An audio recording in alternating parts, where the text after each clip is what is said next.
Hi, I'm Susanna Bowling, and this is live from the Hotel Edison. Times Square Chronicles presents. Right now, our world is so influenced by TV shows, media, TikTok, YouTube. We find our voices, we find ourselves through it.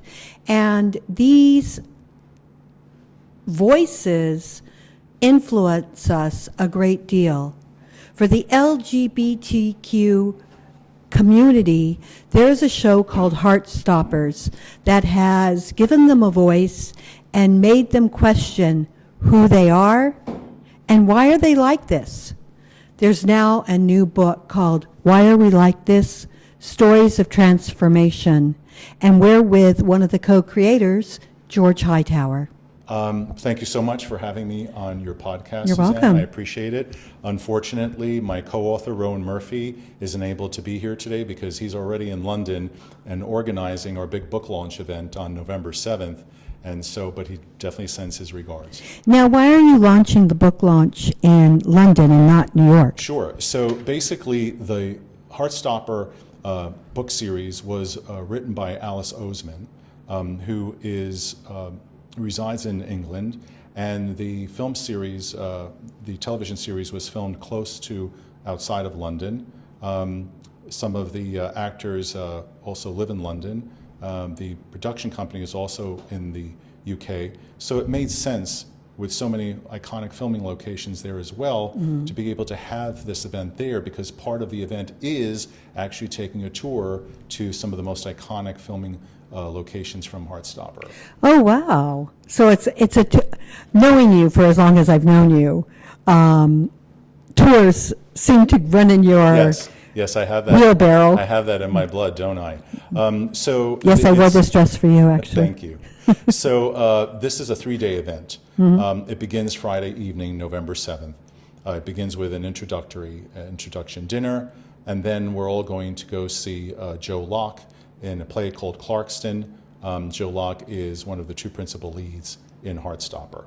The next day will be a 9-hour tour visiting most of the most iconic filming locations of Heartstopper by bus. And after that, we're going to have a special authors guest panel event in central London. Myself and Rowan will be there, as well as Courtney J. Niner, who was on the first season and is a well-known social media influencer, very well-known in the Heartstopper fandom. And also Ashley Hewlett, who is the producer and director of Why Are We Like This, a Heartstopper podcast, which is one of the largest podcasts in the Heartstopper community. Then on Sunday, we will board another bus again and go out to some other locations where the episodes were filmed. And so that will be a 3-day slate of events, which really is designed to also give people the opportunity to make friends, make new friends, and finally meet friends that they've been communicating with on Facebook or Instagram that they haven't had a chance to meet. Because there is a huge fandom out there. And not only is it just a fandom of groups on Facebook, but really is a form of family. You know, there are people who have really opened their hearts and souls and talked about the most intimate, emotional experiences they've had that this show has brought up for them. And so it's very much been not only a safe space, but again, a way to actually make new friends. There's a lot of people who live in countries where, they may be deeply in the closet and they're not able to communicate freely and make friends easily. For some people, they would put themselves at risk to life and limb, just by being out. And so the ability to be able to connect with people makes them feel less alone. It validates their experience. And for some people, it may be the only heartfelt connection that they really have. It's funny, because I'm from California, being gay was almost always openly talked about. So when I came to New York and people were telling me they were being persecuted, I didn't understand that because that didn't happen in LA. But how prevalent is it now that people that are gay or trans or any of the BTQE alphabet. I can never remember the alphabet, I swear. But how prevalent is this to them? Sadly, it is becoming increasingly prevalent on a global scale. Why? I think that there's a lot of misinformation. I think that the LGBTQ issue has been hijacked by some political groups to use it as a wedge issue. I think that oftentimes political discourse will require some form of scapegoat, somebody to blame, and it's really easy to blame historically marginalized groups such as the LGBT community. But that's just the point too. You know, the timing of this book is so critical, and the timing of Alice Oseman's book series as well as the television series is also very important, because we need a message now that brings us together, that reinforces our collective oneness in the face of so much that is out there that divides us. So the answer to your question is, unfortunately, it's rising. There are more incidences and reports of hate crimes, not only in the United States, but in other countries as well.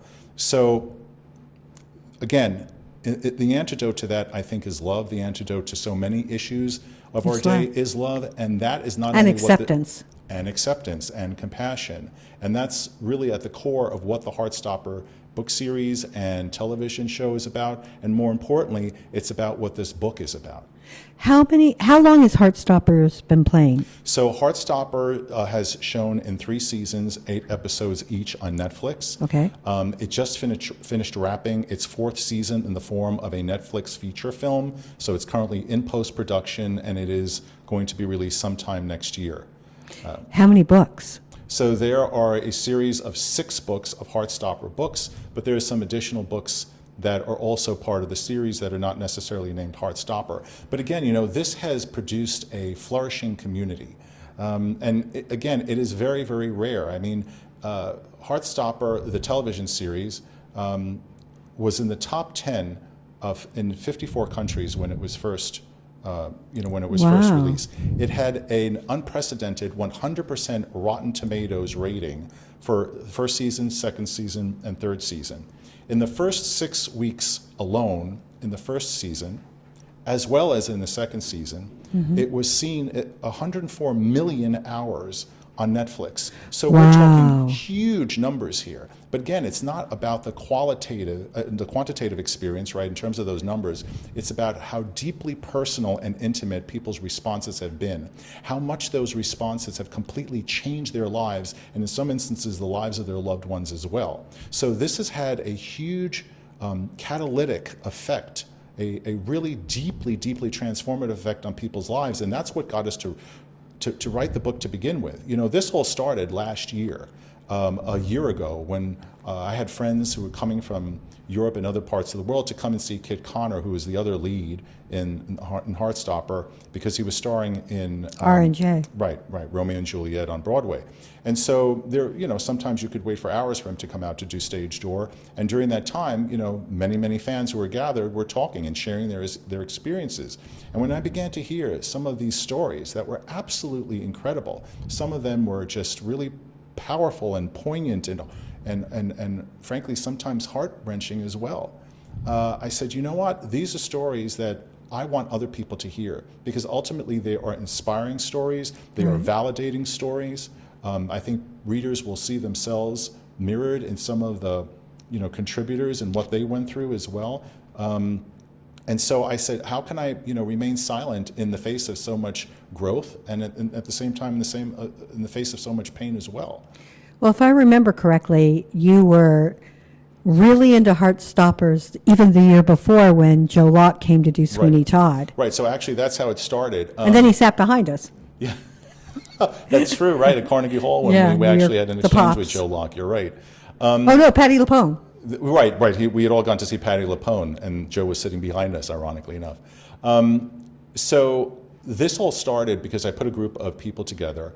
We went to see Joe Locke in his opening night in his play, and I met Rowan Murphy there, who I never met before, and we became friendly after that. And little did I know that he too was slowly developing a plan to write a book.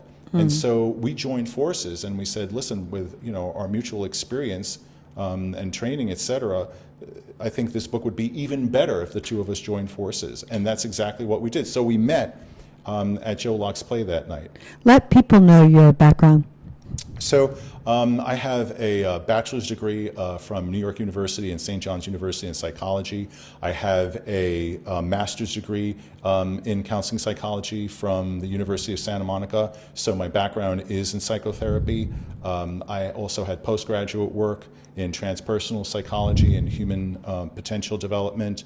I worked on a National Institute of Mental Health sponsored research project at Memorial Sloan Kettering Cancer Center dealing with people who had AIDS.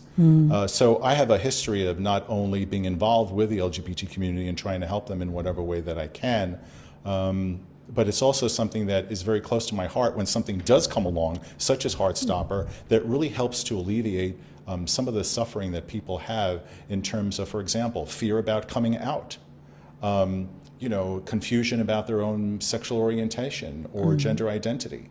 And so this has been very therapeutic for a lot of people, very helpful. And that was one of the reasons why I said, you know what, I really want to help propagate that message that you can love yourself unconditionally and you can show love unconditionally, whether it's to your friend or to, a cause that you believe in or to just beauty itself. It doesn't have to be romantic love, but there's something very liberating. And I think these stories really illustrate just how delicate the human heart can be and how easy it is that it can be broken. But more importantly, with the right information and the right presentation of images and representation, such as Heartstopper offers, it can also be equally as healing. And it's a wonderful opportunity for that as well, especially for people who might be a little older. Heartstopper originally was aimed at a demographic, which was teenagers or young 20-somethings. And so it was a huge surprise to everyone, including the creator herself, Alice Oseman, when this thing basically became cross-demographic, and there are people in the fandom who are in their 80s, and there are people in the fandom of all sexual orientations, all genders and sexes. So it's not just limited to a particular segment of the population, it's universal. That doesn't surprise me because I think that in child abuse, if the person has not said that they've been abused, it's the last thing they talk about when they die. And I think that maybe we're learning to speak about these things before we die. Yes. So that we're not carrying this little backpack Exactly. that we should have never carried to begin with. Exactly. I mean, why we care with who sleeps with who and what is beyond me. And also it's oftentimes distilled down to sleeping, but the reality of it, it's not about who we sleep with. Who we love. It's who we love. And the heart by design has only two functions. It can either pump blood or it can love. Right. And that's it. And can't it hate? Yes, it can, but one could also argue I philosophically, hate to which say I won't that, get but- into it, that hate is the absence of love, but that's a different that would be true, though. That's a different podcast. That'll take us at least an hour and 20 minutes. So for me, I think the issue really is elevating the discourse to the common denominator, and that common denominator is love in all forms, regardless of any sort of choice when it comes to orientation or gender. And that's why I think this book is as successful as it is, because there are so many different people in terms of what their orientation is, what their gender is, where they come from, what their age is, and it all comes down to that common denominator. And Heartstopper speaks to the inner child in all of us. That child who may be carrying hurt from, let's say, their childhood when they were bullied. Right. Bullying is a really big part of, unfortunately, a lot of people's experience in the LGBT community. We need to look at bullying as definitely the enemy. And how does that start? Why does that start? So, unfortunately, I don't feel like we would have enough time to get into that question, which is excellent. Yeah, I'm sorry. About bullying. But I do think that the antidote to bullying is to come from a place of love and acceptance and realizing our oneness. And oftentimes it is the bully who comes across as being very, very powerful and very dominant, when in reality it is the bully who is weak, right? Well, it's because we give our power away. Exactly. We, instead of saying, you know what, other fishies in the sea, go find them, we get hurt. I think, again, as you said, bullying is not limited to any particular group. No. But with this particular group historically, having allies, having people who can then assist you, support you as you go through it, requires dialogue. And I think that's one of the things that this book really talks about. It not only talks about bullying in a historical context, but it's like, okay, so you've been bullied, how are you going to deal with that? Are you going to hold on to that trauma? Are you going to process it in some way? How are you going to process it? How will you be with yourself as you process that, in terms of being more self-compassionate? It's doing the more work. loving? It's doing the work, exactly. Unfortunately, what happens when you're bullied is basically you've been given textbooks, and now you have to go through them, Right. and you've been given work. Right. And so that's what Heartstopper does so exquisitely. And it has a way of sort of getting past our defenses. And the Good. next thing you know, you're watching the scene in the moment, and it may trigger a memory from when you grew up, for example, when you were bullied. It certainly has done the Right. same for me. And so I experienced healing, being able to look at that experience and say, I look at it differently now. And so it allows me to heal in reverse. And I think that's what it's done for a lot of people who are older. I mean, I personally came to this book from a very personal place. I had watched Heartstopper for the first time in May of 2022. I was in a severe, debilitating depression. I was almost non-functional. And so for the first time in 8 months, something caught my eye and my heart literally missed a beat. And for the first time, I was able to peek above the pit of depression. And something just woke up in me. And that started this entire process. And I would have never thought at the time, just watching this Netflix series that I hadn't even heard about before, that was simply suggested on Netflix, would play such a pivotal role in my healing process. And then 2 months later, I had a major life-threatening, literally heart-stopping health crisis. And I spent months in bed, and it took me a year to recuperate. And during that time, Heartstopper saved my life. It was your yet again. friend. Yeah, and I watched it, and it was my medicine, and I took it in episode form each day, and it transported me to a place where, sparks of love abounded. And I'm surprised you didn't, because you also write plays. I'm surprised that you didn't write like a screenplay or an I episode. couldn't possibly outdo what Alice Oseman wrote. I mean, you really realize that when you're up Yeah, against she a the only master. she So did- she's written the entire Heartstopper book series. She's also the screenwriter for the television series as well. There's only one? There's only one, Alice Oseman. As we Wow. refer to her as the architect of hope, because I think so many people's broken dreams have really now allowed for a process of rebuilding based on this foundation of hope that she has established. So her work functions sort of like a blueprint to how to heal your life and to go back to that state of being open to the possibility of love and being loved well. Would you say that this book, not only have you written this to help heal others, but it's been the catalyst of your own healing? Yeah, and that's very, very true. When I first started talking about this book, it was, again, about a year ago, and it was right around the time when I became functional enough after seeking medical treatment for the depression that I was actually even able to write. For several years, I wasn't able to write anything, not a word, not even a letter. Wow. And so this And you're process, prolific. yeah, and this process itself has really enabled me to be creative again, to have passion about a project again. And ironically enough, I say in the book that, but not for Heartstopper, I would not have been able to write a book about Heartstopper. And it really has been a full circle moment for me. For me, Heartstopper has been like a rainbow in my clouds. I'm so glad you said that, because what you can't see about the book is that the whole side of the book and back of the book where you see the pages, it's a rainbow. So I have a question. Would the rainbow actually be like a backward rainbow that you're now climbing up instead of sliding down? The way that I look at it is the rainbow is like a bridge of sorts, right? And then this cover really illustrates, we chose this cover very carefully because it really illustrates the monochromatic black and white, sharp mountains, dry, scorched earth, and how many people have come from that place of being closed or, for example, living in the closet, Right. or not living their authentic lives, or not even realizing who they were. And so that process of transitioning into a more polychromatic world, right, filled with growth, filled with rainbow. And so I'd like to say that oftentimes the rainbow is still there. It's hidden behind a cloud. You just can't see it. Yeah.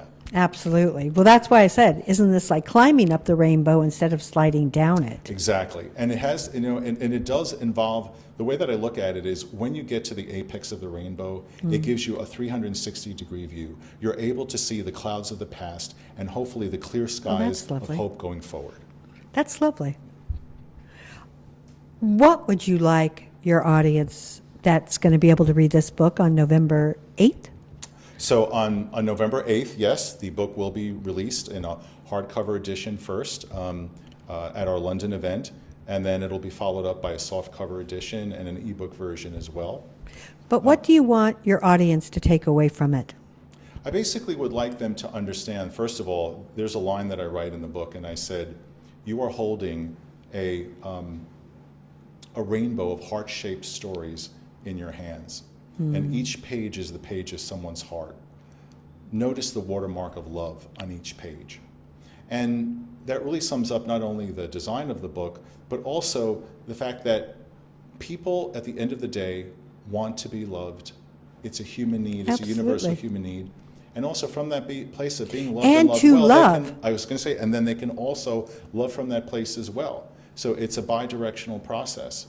I want people to feel validated when they read this book. I want them to have insights and to say, wow, I really didn't think about that. And at the same time, I want them to understand that this is a mirror for them, to see aspects of themselves that they may have either forgotten about or that require, further healing or discussion. And the characters of Nick and Charlie have been compared to twin flames. The story itself reflects not only the characters' lives, but it reflects our lives that we see in the characters as well. And oftentimes people in the book and the fandom talk about really falling in love with these characters. And by falling in love with these characters who mirror back aspects of ourselves, we fall in love with ourselves too. And so this process goes way deeper than just a Netflix television series. And so at the end of the day, I'm hoping that that same level and standard of impeccability and love and beauty that is communicated from the Heartstopper series of books and from the Netflix television series as well will also come to be an experience that the reader has personally themselves that they can take away with them. So that after season 4 ends, the story just doesn't end. In a way, the sequel begins. That you feel and that we are the sequel. Bereft. Oh, I love that. We are the sequel. We are the sequel. Love that. Is there anything I haven't asked you that you would like our audience to know? Well, I would just like them to know that, we are part of a very large family, a very large global family of Heartstopper enthusiasts that literally is in the tens of millions. And hopefully this book will be a distillation of the best of what we have to offer as humanity, and the best of what we have to offer as members and allies of the LGBTQ community, because we have way, way more in common than we have that separates us. And where can they get the book? So right now, if they go to our website is whyarewelikeThisBook.com. They can order the book if they want, if they're going to be in London. If not, they can join our mailing list, and once we have the book available on Amazon and other retailers, they can order it in a soft cover and an ebook format as well, and we'll be happy to let them know when that becomes available, and it'll be soon. We'll be happy to have this on Unlocking the Keys to Healing. Well, thank you very much, and I really appreciate the time that you've given me in order to basically spread this message of love disguised in the form of a book. I am so grateful to my guest, George Hightower, for being with us today. He is showing humanity and the world that you can step outside yourself. You can allow social media to not just harm you, but to help you heal and transform yourself. I am so grateful to Magda Katz for always making us look and sound good, to Romel Gopez and the Hotel Edison for allowing us to speak our truths and go on this journey with you. I'd like to thank you for listening. I'm Susanna Bowling, and this is live from the Hotel Edison, Times Square Chronicles presents.